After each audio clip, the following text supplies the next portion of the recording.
찬송하시겠습니다. 찬송가 286장입니다.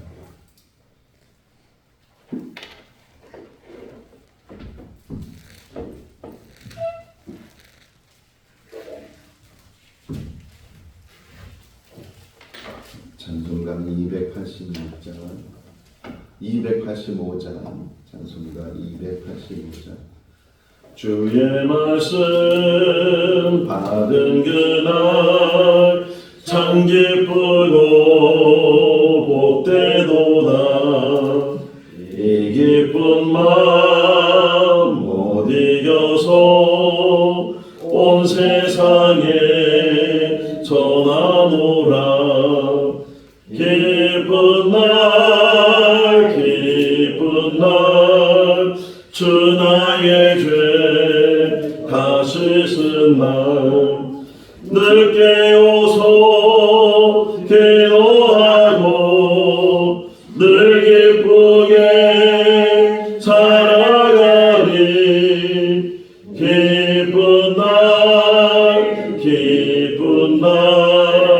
주 나의 죄 다 씻은 날 이 좋은 날 내 전한 몸 새 사람이 되었으니 이 몸과 마음 다 바쳐서 영광의 주를 섬기리. 기쁜 날 주 나의 죄 다 씻은 날 늘 깨어서 기도하고 늘 기쁘게 살아가리. 기쁜 날 주 나의 죄 다 씻은 날 새 사람들 그날부터 평안한 마음들 있어서 이 복된 말 전하느니 나의 본분 삼았도다. 기쁜 날 주 나의 죄 다 씻은 날 늘 깨어서 기도하고 늘 기쁘게 살아가리. 기쁜 날 주 나의 죄 다 씻은 날.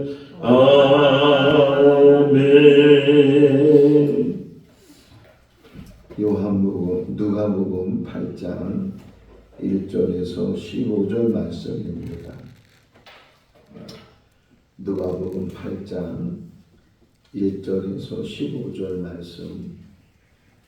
그 후에 예수께서 각 성과 마을에 두루 다니시며 하나님의 나라를 선포하시며 그 복음을 전하실새 12 제자가 함께하였고 또한 아기를 쫓아내신과 병 고침을 받은 어떤 여자들 곧 7 귀신이 나간 자 막달라라는 마리아와 헤롯의 청지기 구사의 아내 요한나와 수산나와 다른 여러 여자가 함께하여 자기들의 소유로 그들을 섬기더라. 각 동네 사람들이 예수께로 나와 큰 무리를 이루니 예수께서 비유로 말씀하시되 씨를 뿌리는 자가 그 씨를 뿌리러 나가서 뿌릴새 도로는 길가에 떨어짐에 밝히며 공중의 새들이 먹어버렸고 도로는 발 위에 떨어지며 세상에 갔다가 습기가 없음으로 말렸고 도로는 가시떨기 속에 떨어짐에 가시가 함께 자라서 기운을 막았고 도로는 좋은 땅에 떨어지며 나서 100배의 결실을 세우느니라. 이 말씀을 하시고 외치시되 들을 귀 있는 자는 들을지어다. 제자들이 이 비유의 뜻을 물으니 이르시되 하나님 나라의 비밀을 아는 것이 너희에게는 허락되었으나 다른 사람에게는 비유로 하니 이는 그들로 보아도 보지 못하고 더러도 깨닫지 못하게 하리라. 이 비유는 이러하니라. 씨는 하나님의 말씀이요 길가에 있다는 것은 말씀을 듣는 자니 이에 마귀가 가서 그들을 믿어 구원을 얻지 못하게 하려고 말씀을 그 마음에서 빼앗은 것이요. 바위 위에 있다는 것은 말씀을 들을 때에 기쁨으로 받으나 뿌리가 없어 잠깐 믿다가 시련을 당할 때에 배반하는 자요. 가시떨기에 들어가는 것은 말씀을 들은 자이나 시련 중 이생의 염려와 재물과 향락에 기운이 막혀 온전히 결시하지 못하는 자요. 같이요. 좋은 땅에 있다는 것은 착하고 좋은 마음으로 말씀을 듣고 지키고 인내로 결실하는 자이다. 아멘. 할렐루야. 지금 미국, 캐나다, 멕시코 이 지역에서는 월드 축구를 하고 있습니다. 우리나라도 참가를 했는데 이제 32강에 올라가야 되는데 자력으로 올라가지 못하고 오늘 이제 다른 나라들 경기에 의해서 32강에 올라가기도 하고 또 올라가지도 못하게 되는 그런 변수가 있다. 이런 뉴스를 접하게 됩니다. 뭐 축구를 잘 아는 분도 계시고 또 축구를 잘 알지 못하는 분도 계실 텐데 축구는 45분, 전반전 45분, 후반전 45분, 중간에 하프타임이라고 해서 잠깐 쉬는 시간. 또 이번 축구 경기부터는 그 경기 중간에 한 3분 정도 물을 마실 수 있는 쉬는 시간을 갖기도 하고 하는데 90분 동안 경기를 할 때 그 축구 선수들이 계속 뛰어다니는가 그러면 지쳐서 그 경기를 다 마치지 못할 거예요. 공이 있을 때는 최선을 다해서 뛰기도 하지만 때로는 공이 멀리 있거나 자기하고 관계가 없을 때는 좀 쉼을 갖기도 하고 그러면서 이제 축구 경기를 하고 이번에 경기를 하면서 제일 주목되는 사람이 메시라는 사람인데 월드컵 경기가 4년에 한 번씩 열려지게 되고 근데 6번 참가를 했다고 하니까 24년 동안 참가를 20년이죠. 첫 번째 참가하면서부터 따지면 한 20여 년 동안 월드컵을 참가를 하고 또 골도 많이 넣고 그런 선수라고 한대. 근데 메시를 소개하면서 그냥 공이 없을 때는 걸어 다니는 것처럼 보이는데 공이 자기한테 오게 되면 얼마나 빨리 공을 잡고 컨트롤을 하고 골 결정력을 가져서 그래서 자기 나라 팀 아르헨티나를 이제 이기게 하는 그런 선수가 있어요. 왜 이 이야기를 하냐면 예수님의 생애도 어떻게 보면 우리가 알고 있는 것처럼 3년이라는 공생의 삶을 사셨는데 세례 요한에게 세례를 받으면서부터 시작된 그 공생애가 이제 십자가에서 못 박혀 죽으실 때까지 또 죽은 후에 3일 만에 부활하시고 후에는 승천하셨는데 그 기간을 대략 3년으로 보고 있어요. 근데 3년은 어떻게 보면 길기도 하지만 또 어떻게 보면 짧은 기간 동안에 아담과 하와가 이제 하나님 앞에 불순종하고 타락하면서 이제 인간에게 죽음이 도래되었고 그 죽음을 이제 해결하기 위해서 하나님이 사람이 돼서 이 땅에 오셨는데 그 긴 준비와 역사 속에서 마침내 이제 하나님이 사람으로 오셔서 인간을 구원하시기 위해서 이제 일을 시작하고 있는데 그 일을 하는 가운데 항상 초점은 인류를 구원하는 일. 오늘 여기 본문에도 잠깐 자세히 보시면 왜 들어야 되는가? 들음을 통해서 믿음이 생기고 그 믿음을 통해서 구원에 이르게 된다. 나중에 이제 보면 제자들이 예수님의 그 비유의 이야기를 다시금 질문해서 뜻을 잘 알지 못합니다. 그러니까 다시금 그 뜻을 해석해 주는 그런 이야기가 반복적으로 나오게 되는데 길가에 떨어진 그런 이야기를 통해서 듣기는 들었는데 그 믿음을 갖지 못하게 되면 그 믿음을 통해서 구원을 받아야 되는데 구원을 받지 못하게 된다 하는 말씀을 하시면서 어쨌든 예수님께서 3년 동안 공생의 삶을 사셨는데 처음 이제 사람들에게 소문나게 하는 방법 중에 하나가 치유 사역. 그러니까 병자들이 병이 나게 되면 그것이 이제 소문이 나잖아요. 갑자기 어느 젊은 선지자가 나타났는데 눈먼 자를 뜨게 하고 벙어리를 말하게 하고 나병 환자를 낫게 하고 이런 여러 가지 소문들, 심지어는 죽은 자를 살리는 그런 기적도 행하는 그런 젊은 선지자가 나타났다고 하니까 사람들이 막 찾아오고 몰려오고 그런 가운데 예수님은 치유 사역만 하시는 것이 아니고 오늘 1절 말씀에서도 말씀 사역을 하시죠. 어떻게 보면 이 말씀 사역을 위해서 치유 사역을 하시고 또 치유 사역이나 말씀 사역은 인류를 구원하시기 위한 십자가 사역을 위해서 계속 그 공생의 삶을 사시는 그런 예수님의 모습을 보게 돼.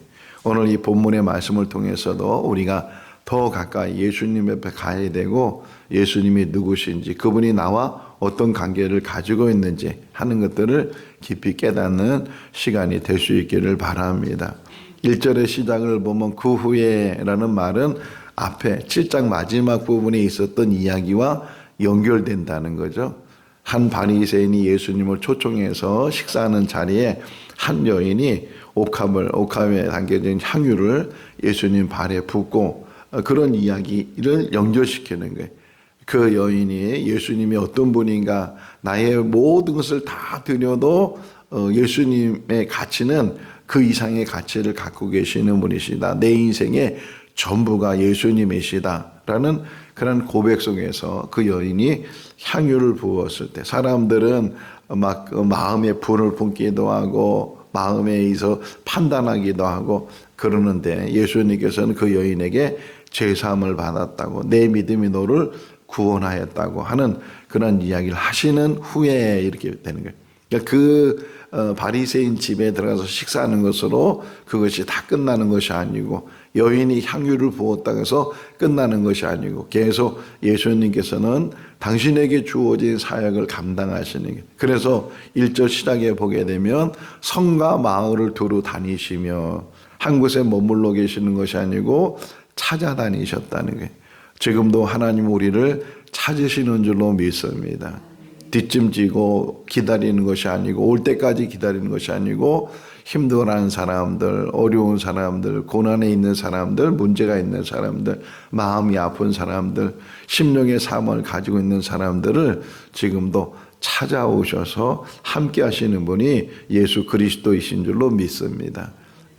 성과 마을, 이 성이라는 것은 좀 큰 도시, 마을이라는 것은 아주 작은 도시, 그러니까 큰 도시만 다니는 것이 아니고 작은 도시도 사도행전 8장을 보게 되면 빌립이 사마리아 지역에서 복음을 전했는데 많은 사람들이 믿고 교회가 세워질 정도로 근데 하나님은 그 빌립에게 저 광야로 나가라고 아니 전도 잘하는 사람은 큰 도시로 가서 더 많은 사람에게 전도하라 그래야 되는데 오히려 성령께서는 이 빌립에게 광야로 나가려고 아무도 없는 그소로 나가라고 그럼에도 불구하고 빌립은 순종을 하니까 거기서 에디오피아 내시 여왕의 내시가 이제 예루살렘에서 들렸다 돌아가는 길에 이제 성경을 읽는데 성경을 깨닫지 못하는 가운데 빌립이 그를 만나게 되고 이사야에 있는 말씀을 설명을 해서 메시아를 설명하게 되는 그런 이야기를 통해서 때로는 많은 사람들을 만나는 것도 중요하지만 한 사람이 얼마나 중요한가.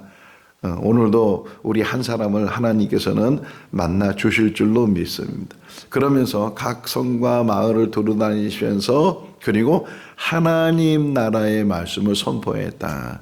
예수님은 처음부터 마지막까지 하나님 나라에 세례받으신 후에 회개하라 천국에 가까웠느니라 말씀하시고 십자가에 죽으셨다가 부활하신 후에 사도행전 1장 3절 말씀에 보게 되면 예수님께서 사람들 다시 불러다가 40일 동안 그들과 같이 있는 동안에 하나님 나라를 가르치셨다.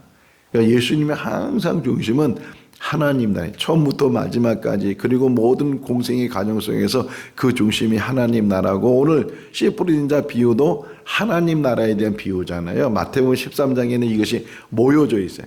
7가지 비유를 통해서 마침 하나님 나라는 이와 같다 그러면서 설명해 주는 건데 항상 하나님 나라가 중심이에요. 우리의 삶 가운데서도 우리의 삶의 중심은 하나님 나라에 있을 수 있기를 바랍니다. 이 땅에 살면서도. 그래서 빌립보서 3장에 보게 되면 우리는 하늘의 시민권을 가졌다. 물론 대한민국 국적을 가지고 이 땅에 살고 있지만 대한민국 국민으로서 삶을 사는 것도 충실히 살아야 되지만 무엇보다도 우리는 하늘의 시민권을 가지고 하나님 나라의 삶을 우리가 살아가는 줄로 믿습니다.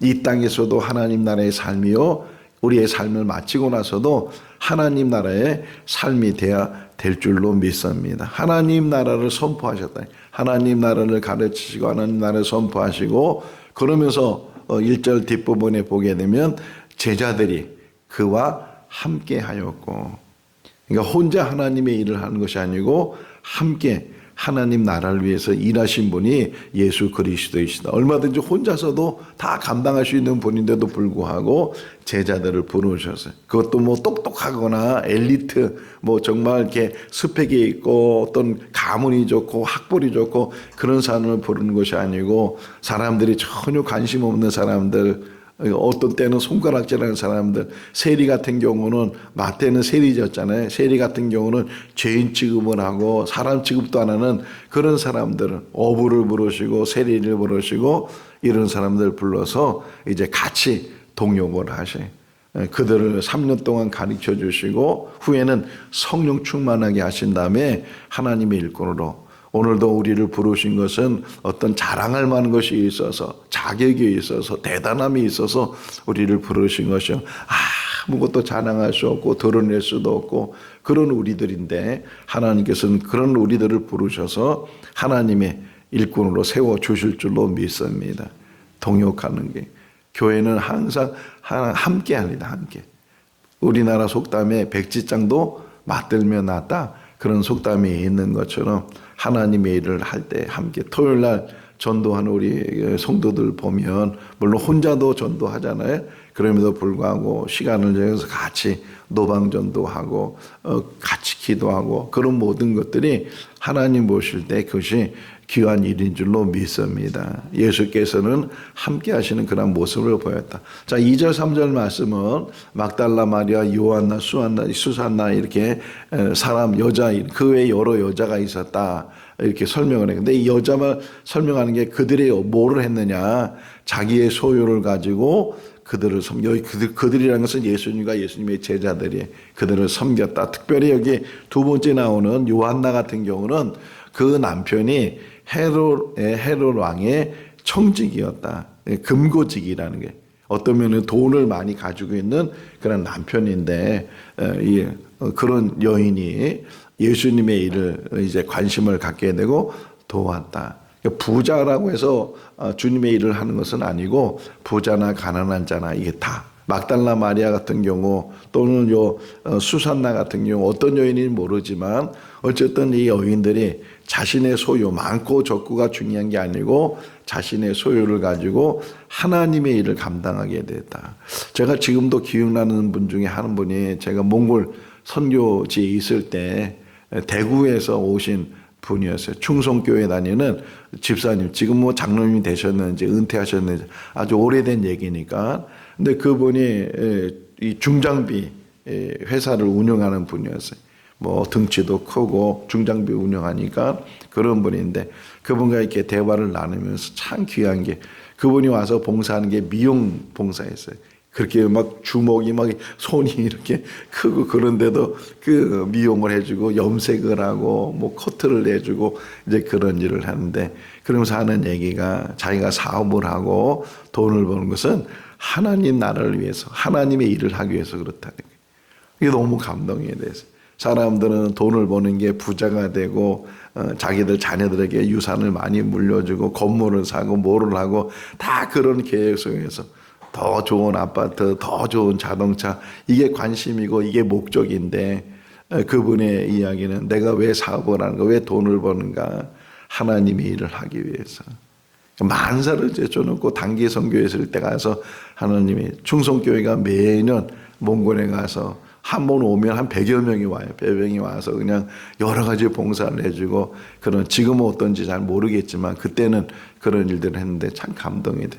아, 돈을 버는 목적, 사는 목적, 내가 먹고 마시고 하는 그런 모든 목적이 내가 내 즐거움과 내 행복과 내 쾌락과 나의 성공과 그런 것이 아니고 하나님이 주신 나의 사명, 작은 일을 할지라도 보이지 않는 일을 할지라도 자랑할 만한 그런 일이 아니라 할지라도 하나님께서 나에게 주신 사명. 여러분 이 시간 이 자리에 앉아 있는 것도요 귀한 사명 감당하는 거예요.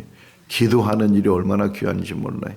기도보다 앞서지 말아야 되고 보세요. 모세와 아론과 훌이 이제 아말렉과 이스라엘 백성들 전쟁하고 있고 뒤에서 이제 그들은 기도하고 있는데 성경 표현이 뭐예요? 모세가 손을 들어 기도하니 이스라엘이 이기고 손을 내리니 아말렉이 이기고 있었다. 이걸 본 아론과 훌이 계속 기도할 수 있도록 받쳐주고 그래서 결국은 이스라엘이 이기게 되고 그 이름을 여호와 니시라 여호와의 깃발이다. 이제 그런 의미도 이제 거기서 우리가 알게 되는데 기도만큼 귀한 일이 없고 기도만큼 중요한 일이 없고 기도만큼 우리에게 귀한 사명이 없다. 예수 그리스도께서도 많은 일들을 하셨지만 무엇보다도 기도하는 일을 게으리하지 않는데 이 새벽에 우리 시간에 귀한 시간이 될 수 있기를 바랍니다. 어제 금요 기도회 때 이제 마치고 나서 우리 박 목사님이 너무 뜨거웠다고 은혜가 됐다고 3명이 모여서 했거든요. 그런데도 뭐 300명 모인 것처럼 그 이상의 뜨거움을 가지고 그냥 뭐 손을 들어가면서 뭐 방언을 기도하면서 정말 저도 이렇게 같이 참여하면서 너무 은혜가 되고 너무 귀하고 뭐 사람이 있든 없든 우리 박 목사님이 기도한다면서 막 이 교회가 떠나갈 정도로 막 부러지고 하는 그런 그 기도의 모습들이 하나님 보실 때 얼마나 귀한가. 많고 적음이 중요한 것이 아니고 한 사람이 바로 서서 그 중심이 오늘도 이 씨 뿌린 자의 비유가 뭐냐면 마음의 문제. 이 마음이 어떤 마음을 가지고 있냐에 따라서 열매를 맺는 사람도 있고 그 마음이 길가처럼 단단히 해서 아무리 말씀을 들어도 그 말씀이 그 마음에 심겨지지 않으니까 결국은 자라지 못하고 열매 맺지 못하고 다 이 참새가 사단이 그것을 빼앗아가고 참새들이 그것을 먹어버리고 하는 그런 일들이 있는데 우리의 마음이 더 주님을 향할 수 있는 그런 시간이 될 수 있기를 바랍니다.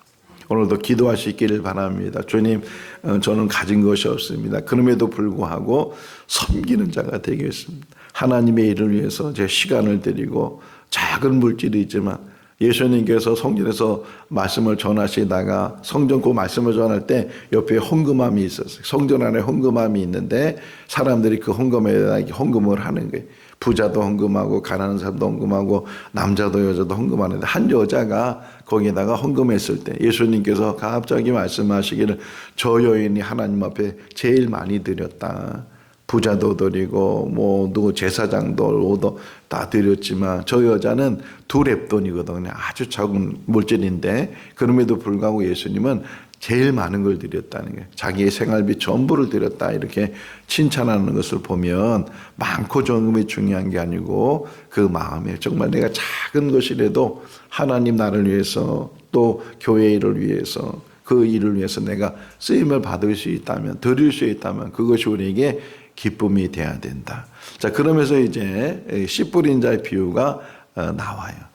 어떤 농부가 씨를 뿌리게 되는데 그 씨가 이스라엘 사람들은 이렇게 흩어버려요. 씨를 이렇게 뿌리는 거예요.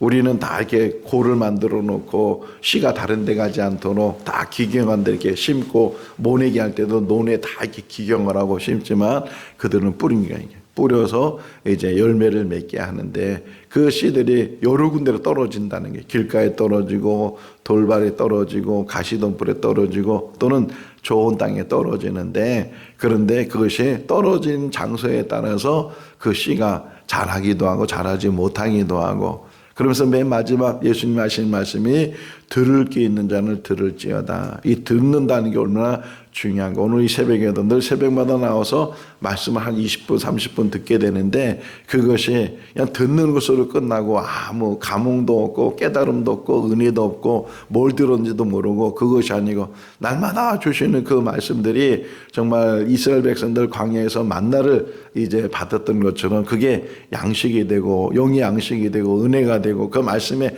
다시금 깨달음이 되고 기도의 줄이 되고 그것이 우리에게 은혜가 될 수 있기를 바랍니다. 이따가 보세요. 다시 제자들이 또 물어요. 이 비유가 어떤 뜻인지 우리에게 말씀해 주십시오. 똑같이 이 반복적인 이야기잖아요. 왜 반복했을까요? 강조하는 거예요.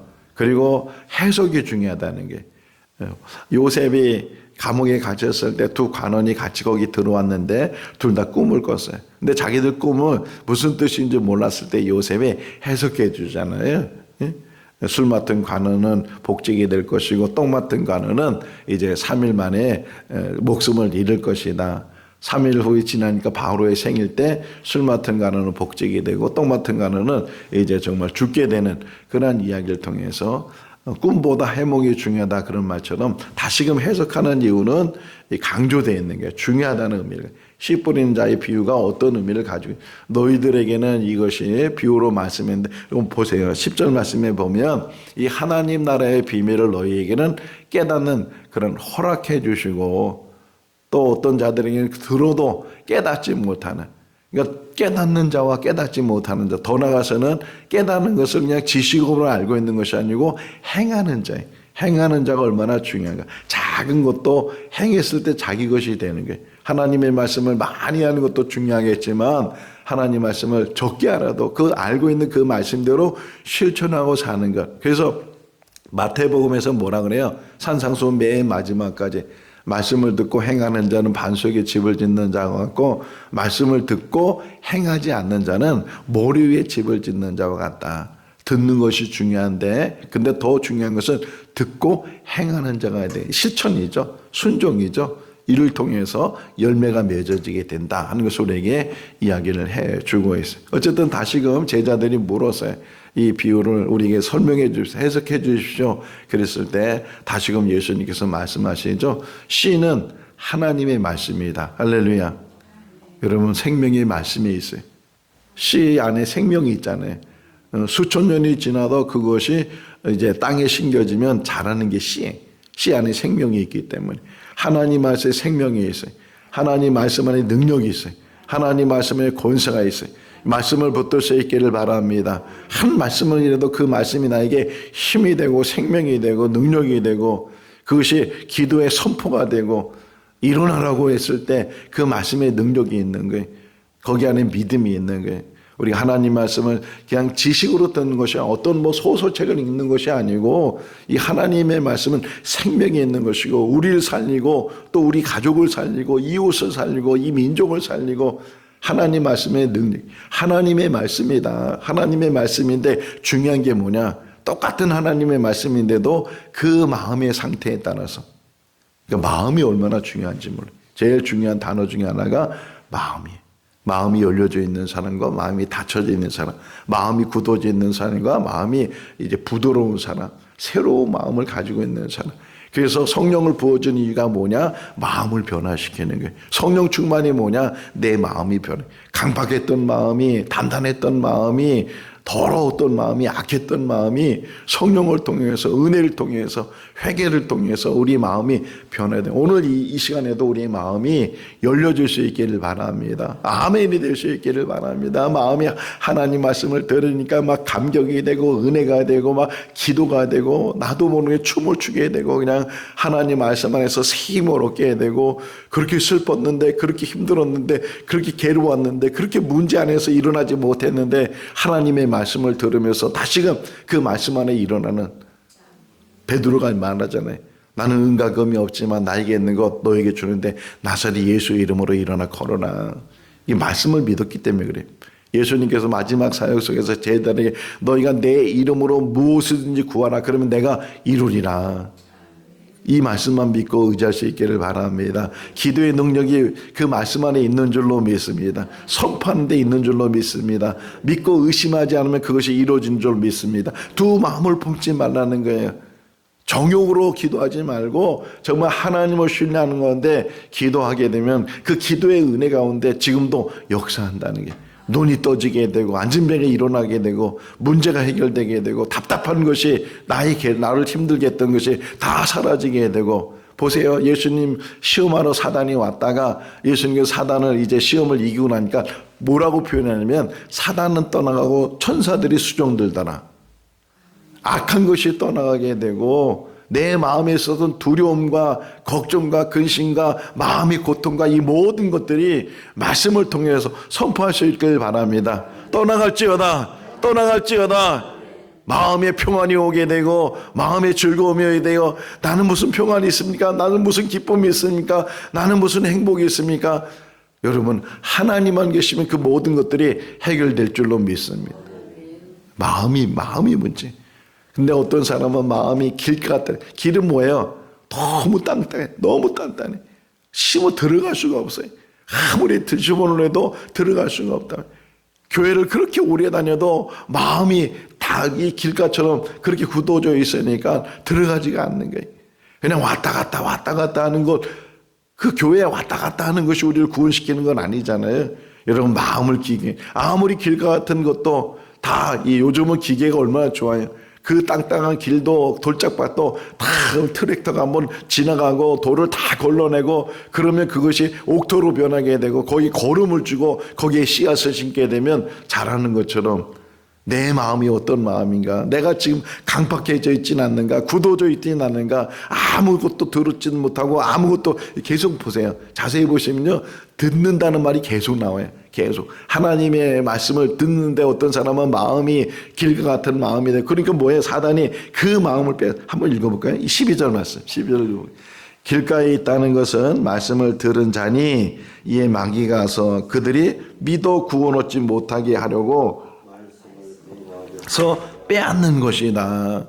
구원받지 못하도록 말씀을 빼앗아가는, 말씀을 빼앗기지 않도록 말씀을 듣고 말씀을 담고 그 말씀이 나에게 씨앗이 돼서 열매 맺을 수 있도록.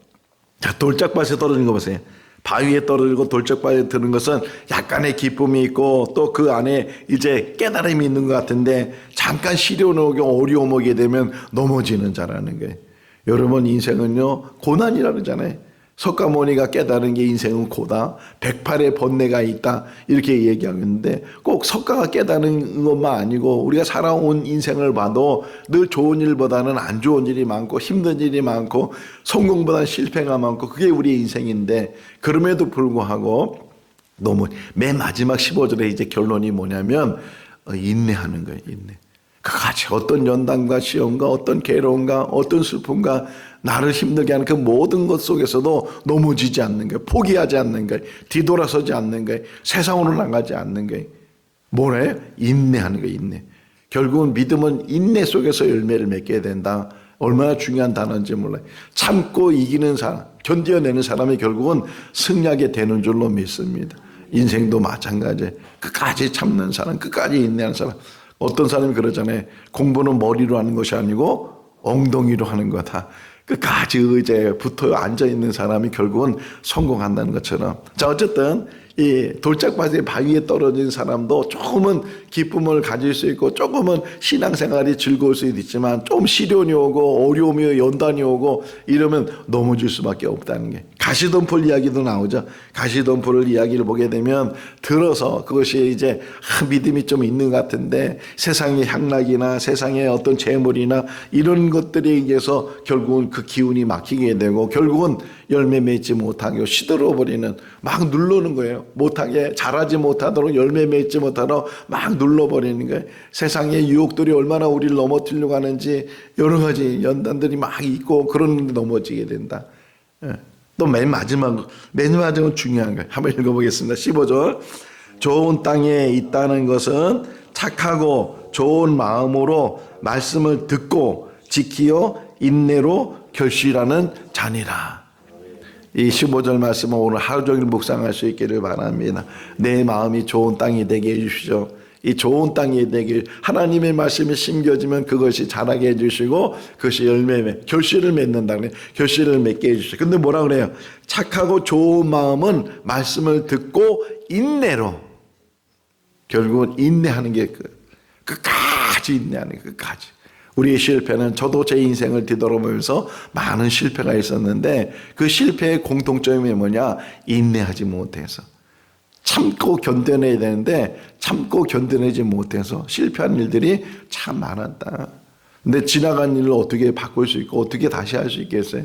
그런데 오늘 앞으로 하나님 저에게 인내의 은사를 주십시오. 성령의 열매 속에서도 견디는 게 있잖아요. 오래 참고 그런 말이 있는 것처럼 우리 인생 속에서 인내를 통해서 우리의 삶이 열매 맺는 그런 삶이 될 수 있기를 바랍니다. 세상에 아무리 좋은 것, 세상에 아무리 시험하는 것, 세상에 여러 가지 풍파가 일어난다 할지라도 우리의 시선은 오직 하나님께 있고 하나님 나라에 있고 그것을 향해서 우리가 힘있게 갈 수 있기를 바랍니다. 이렇게 같이 신앙생활을 혼자 하기 어려우니까 힘드니까 혼자 일어나지 못하니까 다른 사람에 의해서 일어날 수 있도록 일으켜주고 끌어주고 밀어주고 우리 졸업 때 불렀던 노래잖아요. 끌어주고 밀어주고 그런 우리의 인생 속에서 우리 신앙생활 속에서 우리 생건 진정교회에다 한 사람이 넘어졌을 때 외면하지 말고 그를 다시금 일으켜주고 다시금 함께 갈 수 있도록 다시금 이끌어주는 그런 공동체를 이루어서 그래서 한 영혼이 천국에 이룰 수 있도록 한 영혼이 영생을 맛볼 수 있도록 오늘 새벽에도 와서 기도하면서 하나님 아버지 정말 이 교회가 한 사람 한 사람이 거듭나게 해주시고 그 이름이 천국 하나님 나라 생명체에 기록되게 해주시고 한 사람도 세상으로 나가지 않도록 붙들어 주시옵소서. 그럼에도 불구하고 또 이제 누락되는 사람, 떨어지는 사람, 세상으로 나간 사람 뭐 다 있을 수 있지만 우리의 기도는 끝까지 그 기도 안에서 열매 맺는 좋은 결실을 맺는 그런 삶이 우리의 삶이 될 수 있기를 바랍니다. 오늘도 주 안에서 복된 하루의 삶이 될 수 있기를 주님의 이름으로 축원합니다. 기도하겠습니다. 사랑과 은혜가 많으신 하나님 아버지 한 주간도 지켜주시고 육신적으로 피곤하지만 새벽을 깨우게 해주시고 주의 전에서 하루를 시작하게 해주신 것 감사합니다.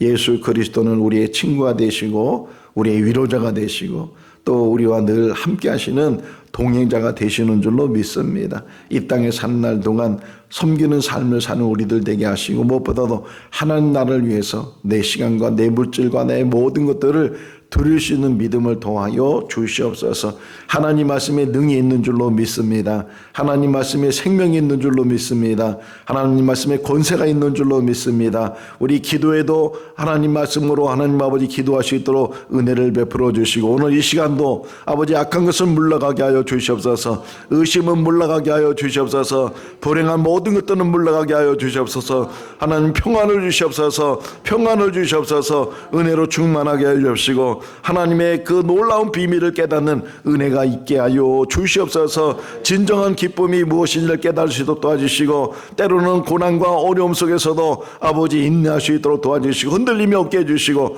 오직 천성을 향해서 나가는 믿음의 걸음이 되게 하여 주시옵소서. 오늘 하루의 모든 삶도 지켜주시기를 간절히 바라옵고 우리를 권하신 예수님의 이름으로 기도하옵나이다. 아멘. 마쳤습니다. 자유롭게 기도하시기 바랍니다.